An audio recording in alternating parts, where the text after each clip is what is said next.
Greetings and welcome to your algebra recording for the week of October 24th. This is also week 11 that we're working in for the folder. I do want to make sure that everybody has a math notebook and that you're taking good notes as you go through this week's recording. I'm going to go through lots of important stuff this recording that will really help you with this week's assignments. So please make sure you're taking good notes for this week's recording. I do promise that it will be very helpful when you go to do your assignments for this week. Also, just a friendly reminder that I don't have a late form to fill out when you submit late work or redos.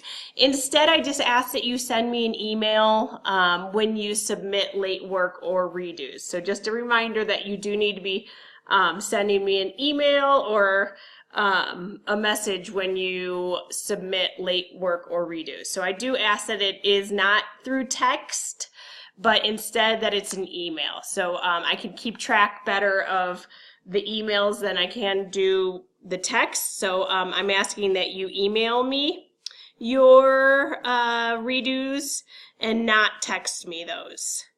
All right, so a warm-up where we're going to take a look at a linear equation and rewriting that linear equation in slope-intercept form.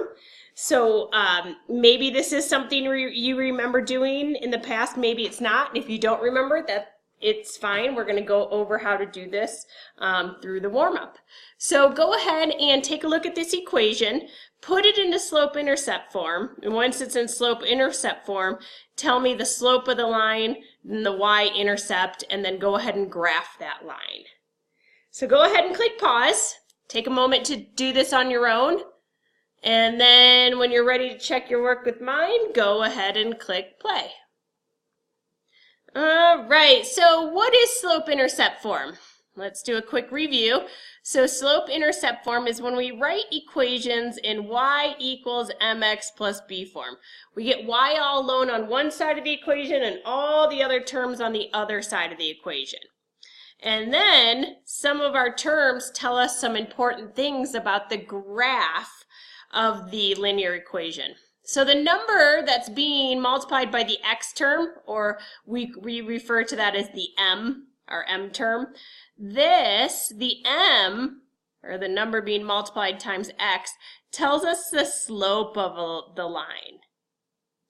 And then the constant term, or the number that's just a number, it's not being multiplied by anything, and we refer to it as the b term when it's written in y equals mx plus b form or slope-intercept form.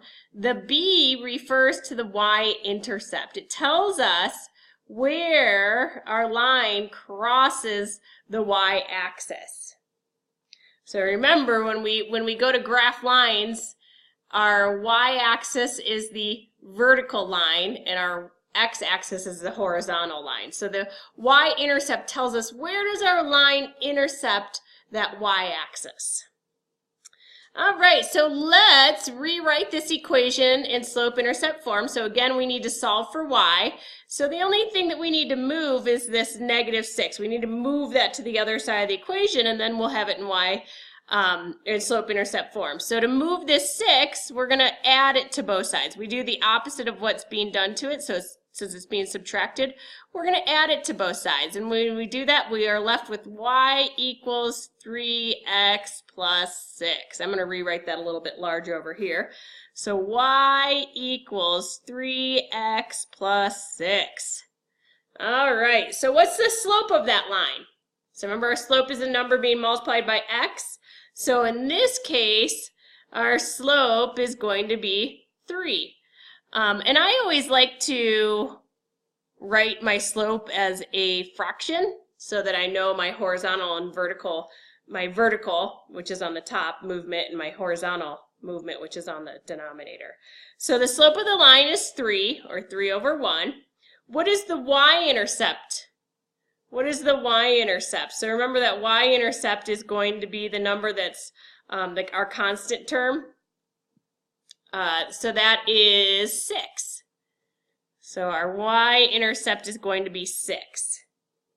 And then we're going to graph the line. So knowing the slope and the y-intercept allows us to really easily graph our line. So I'm going to throw up a quick couple of my axes here. So graphing on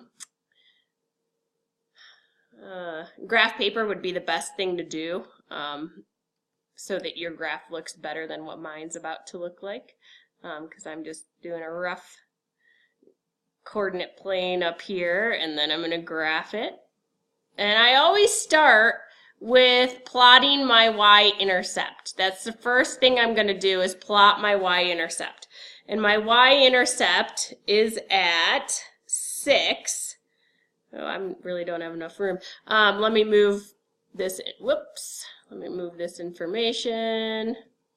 All right, so the first thing I want to plot is my y-intercept, and again, that's at 6. It crosses the the y-intercept is at 6. It crosses the y-axis at 6. So I'm going to start at my origin and count 1, 2, 3, 4, 5, 6. Put a point there, and then apply the slope. So my slope is 3/1. So I know I need to go up 3 and then to the right 1 from my y-intercept. So for my y-intercept, I'm going to count 1, 2, 3, and to the right 1. I'm going to plot that. And then I'm going to do it again. I always want to have 3 points before I draw on my line. 1, 2, 3, and to the right 1. And once I have 3 points, then I can go ahead and draw in my line.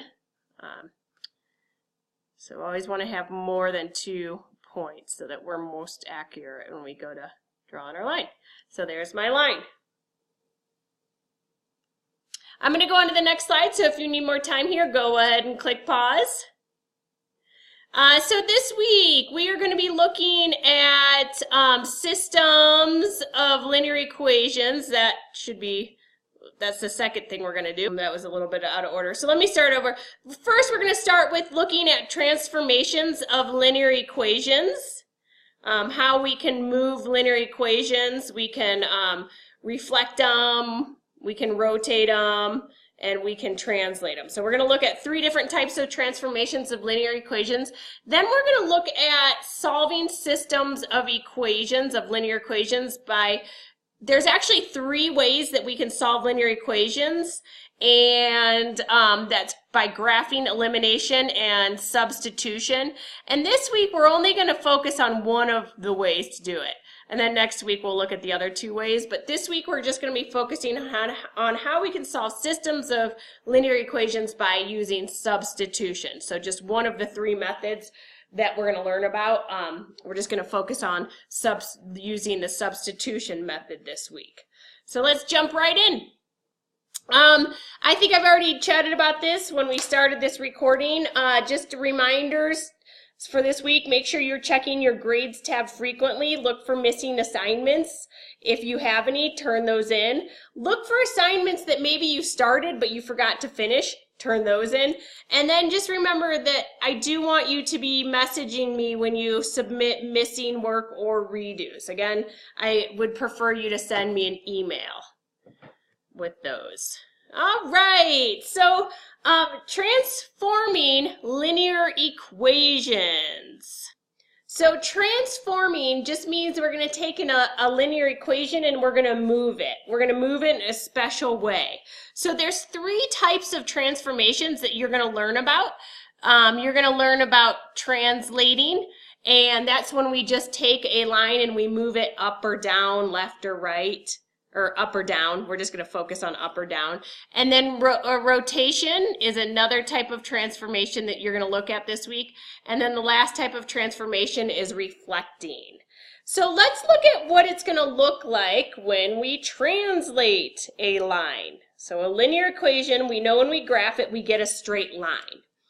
And the equation, when we take a linear equation, so let's say this is our original equation. I'm going to start with the equation down here, and we have 3x. Now, if we remember When we're talking about equations, we always write them as y equals mx plus b. And that's going to be helpful for understanding these equations and how they move when we're transforming them. So if we have y equals 3x plus 1, and then I have a new equation where I have y equals 3x minus 4, and I'm actually going to stop myself here for a second, and I'm going to rewrite these equations as functions, because right now it's a little confusing because they both have y equals. And this is how you're going to see it in your lessons. So like this would be f of x. We'd call this a function, our original function, and there's our new function g of x. So when we have a translation, what we want to do is we want to focus on our b term. And remember, our b term is our constant term. So that our b term would be +1 here and -1 in this equation. So when b increases or decreases, the line is going to be translated up or down. So we're simply going to take the line and move it up or down. So let's focus here on our b term. So we're going from 1 to -4. So how has it changed? When we go from +1 to -4, we're decreasing, correct? Yeah, we're decreasing. And by how much? So from 1 to -4, that's a change of how much? How many units? So if you're at, think of it, 1 and you go to -4. So we're going from +1 to 1, 2, 3, 4, 5. We've gone down, we've decreased by 5 units. And we're going down, we're decreasing to go from 1 to -4. So what that means is that each point on our line would be decreasing by 5 units. So if we graph our original equation, 3x plus 1, so this is why we did this in our warm-up. So to graph 3x plus 1, the first thing we would do is plot our y-intercept at 1, and then we're going to apply our slope, which is up 3 and to the right 1. The slope here is 3 over 1. If we write it as a fraction, we can put it over 1. It's the same thing as 3. So we go up 1, 2, 3, and to the right 1. Go up 1, 2, 3. So 1, 2, 3, and to the right 1. And then I can draw in my line. And then to translate it, we're going down 5 units. So we would take each point and go down 1, 2, 3, 4, 5. And we can do that again. Take this point and go down 1, 2, 3, 4, 5. Take this point and go down 1, 2, 3, 4, 5. I really recommend that you do this on graph paper. You're going to get a lot better line than I'm getting here. Or you can just plot your new line. You can start at -4, 1, 2, 3, 4. That line that I got, that's not right there. That would be up 1 point. Thought something looked fishy there. Get rid of this point if I can. And that's why graphing it on a graph paper, you're going to have a lot better luck than mine's a little sloppy up here. But the idea is that when we translate a linear equation, we're either moving the line up or down, and we can identify what we're doing by focusing on our b term. So notice that our slope didn't change. Our slope didn't change in our two lines. The only thing that changed was our b term, our y-intercept. Our slope stayed the same, and so we're moving our line down 5 units. Okay, what happens when we do change our slope? What happens when we change our slope, when it increases or decreases? So if we change our slope, but our y-intercept stays the same, we have a rotation. So let's look at an example. So let's say we've got a function of 3x plus 1. And then our new equation, we're changing only our slope. And let's say it becomes 2x plus 1.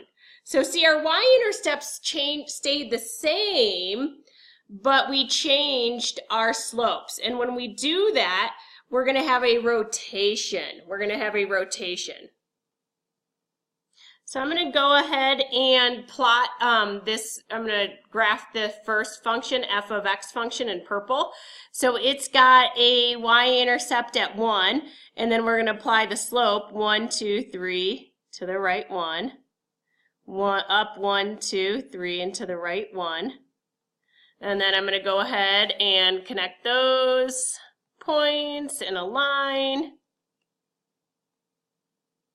And again, doing this on graph paper, you're going to get a much better line. And then let's do the next one, and how about in green? We'll graph the next line in green, starting with the same y-intercept, but now a slope of 2, 1. Go up 2 and to the right 1, up 1, 2 and to the right 1. I can go down 1, 2 and to the right 1. So these are very close lines, but they are a little bit different because they have different slopes. There we go. So this line was rotated around the point 0, 2. So where both of our lines cross the x-axis is at 0, 2. Yeah, or 0, 1, I'm sorry. Our y-intercept was at 1. 0, 1. And that's where they were rotated about, is 0, 1, the point where they intersect. They're reflected about that point. And then last but not least is when we have a reflection, and that's when our y-intercepts stay the same, but our slopes are multiplied by -1. So we're going to have a positive and negative version of our slope. For example, let's put up two equations. Like if we have f of x equals 2x plus 1, and then our new next one is going to be -2x plus 1. And that's going to be a reflection across the y-axis. So let me put up both those graphs really quick. So for a reflection, again, you're going to focus on the slopes. The y-intercepts will be the exact same. The slopes will have a positive and negative version of one another. And when you graph those, I went ahead and threw up the graph for time's sake. Here's the purple graph, is this f of x equals 2x plus 1, positive slope. And in the green, we've got our negative slope. And we can see that the lines are reflections of one another across the y-axis. So you're going to be looking at a little bit more closely at those three types of transformations and how you can identify what type of transformation has occurred. Focusing on the equations given. So for example, let's say we've got g of x equals 2x plus 2, and we've got f of x equals 3x plus 2. So can you tell by looking at these equations what type of transformation has occurred? You can. So our y-intercepts have stayed the same. The only thing that has changed is our slopes. And the slopes they're not positive and negative versions of each other, so we know it's not a reflection. Because the y-intercepts are the same, we know it's not a translation. So the only thing that leaves is that this would be a rotation. So when you have the same y-intercepts but different slopes, you have a rotation. And that's just one example of how you can identify one of the types of transformations. Right, so moving on to the next session that you guys are going to cover this week, systems of equations. Systems of equations. So what is a system of equation? So a system of equations is when you've got two or more equations. So take a look at this example. We've got two equations. So 2 or more. Sometimes you might have more than 2. And you've got more than one variable that you're trying to solve for. In this case, we're solving for x and y in each equation, linear equation. And what we're trying to do is we're trying to find a solution that works for the same solution for x, that when we plug it into, and the same solution for y, that when we plug it into both equations, it makes the equations true. So we're trying to find a solution for x and y that when we plug it into both systems of linear equations, they're true. And in this case, the solution of the systems of equations is 3, 8. Now you see the solution is written as a coordinate. And remember, when we write coordinates, we always write the x coordinate first, followed by the y coordinate. So that would make the x value equal to 3 for this solution and the y value equal for 8. So if we plug in x equals 3, anytime we see an x, we're going to plug in 3. And anytime we see a y, we're going to substitute in 8. And each of these equations should be true if the solution is in fact 3, 8. So let's test it. So for the first equation, we've got y minus x is equal to 3, and when we subtract 8 minus 3, we should get 5, and that is true. That works out. What about the second equation? It says y is substitute with 8, minus 2 times x is represented by 3, and it should equal 2. What is 8 minus 6? It equals 2, so that worked. So this is, in fact, a solution to that set of system of equations. So in order for a solution to be an actual solution, it has to satisfy each equation. It has to work for each equation. I'm going to move on to the next slide, so if you need more time, go ahead and click pause. Let's go. So here's something you might see this week. A question just like this. Is 0.24 a solution to the system of equations below? So our solution is written as a coordinate, which means we're really saying that x equals 4 and y equals, x equals 2 and y equals 4. Let me state that again. So let's test it. Let's plug it into the equations and see if it works. So the first equation says y. I'm going to substitute in for y, 4. 4 equals negative x, negative 2, x is 2, plus 7. Is that a true statement? Let's do the math. 4 equals, what's negative 2 plus 7? Same thing as saying 7 minus 2, which is 5. Is that a true statement? Does 4 equal 5? No, that is not a true statement. So not a true statement. So that means, since we just proved that false in the first one, that this is not a solution for the system of equations. If you plug in the solution into one of your equations and it's not true, then it's not a solution. But remember, you have to check both equations. So in this case, we found out it wasn't true after plugging it into the first equation, so we don't need to plug it into the second. But if we did plug it into the first and it worked, we would also need to plug it into the second equation as well to make sure it works. So in order for a solution to be an actual solution, it's got to satisfy, it's got to be true when we plug it into both equations.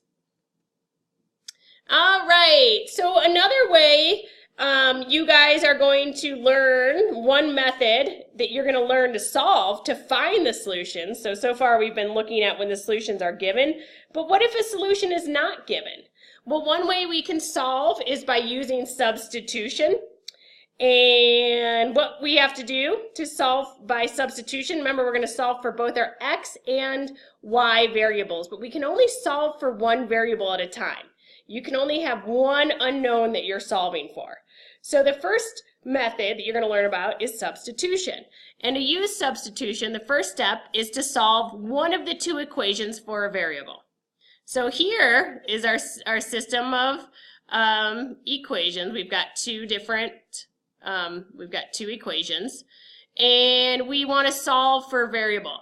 Now I'm looking in my second equation. This is already done for us. we've got y equals 3 plus x. So it's already solved for one of our variables. If not, we might need to solve for one of our variables, but it's already done for us.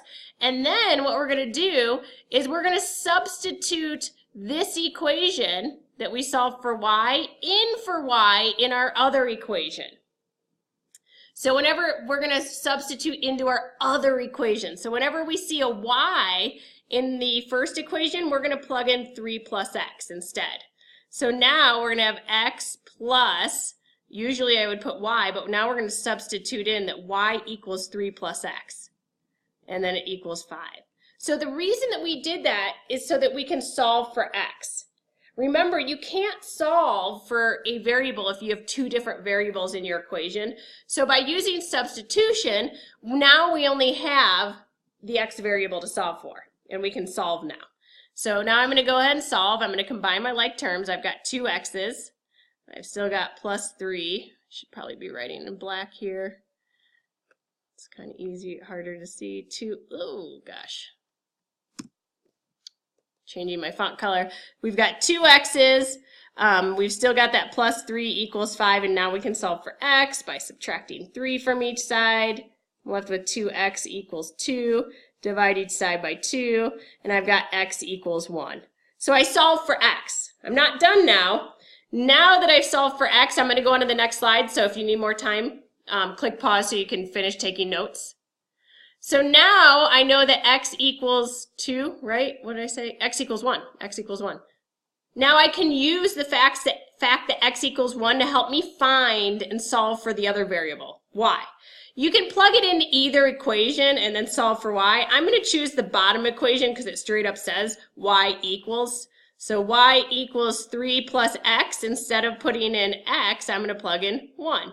Y equals 3 plus 1, which is 4. And so we've got x equals 1 and y equals 4. We can write that as a coordinate.